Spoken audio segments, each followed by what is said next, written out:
आंतरराष्ट्रीय कीर्तीचे पर्यावरणतज्ञ, शिक्षणतज्ञ, सामाजिक कार्यकर्ते डॉक्टर सोनम वांगचुक हे अनेक दिवसांपासून उपोषण करत होते.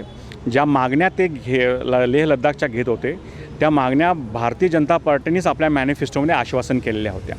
भारतीय जनता पार्टीला अदानी व इतर भांडवलदारांना लेह लडाखची जी काही जमीन आहे ती द्यायची होती. त्यामुळे त्यांना जे काही आपल्या भारतीय राज्यघटनेचं परिशिष्ट 6 आहे ज्याच्यामध्ये समावेशची मागणी होती ते त्यांना द्यायचं नव्हतं.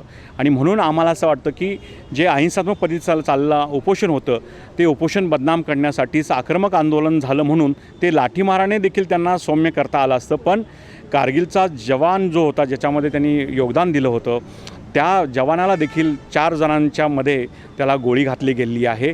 गृहमंत्रालय आणि नरेंद्र मोदी याला जबाबदार आहेत असं आमचं मत आहे. तात्काळ त्यांनी राजीनामा दिला पाहिजे. त्या घटनेची सर्वोच्च न्यायालयाचे माजी न्यायाधीश जे आहेत त्यांच्यामार्फत चौकशी झाली पाहिजे आणि 26 सप्टेंबरला जी काही त्यांना बेकायदेशीर अटक केलेली आहे, कारण कोणाला या पद्धतीने अटक करता येत नाही आहे. NSAचा जो काही कायदा लावण्यात आला आहे हा ब्रिटिशकालीन कायदा आहे आणि त्यामुळे स्वतंत्र भारतामध्ये ह्या कायद्याला कोणतंही स्थान नाही आहे आणि कुटुंबाला देखील त्यांच्या भेट जी आहे ती दिली जात नाही आहे.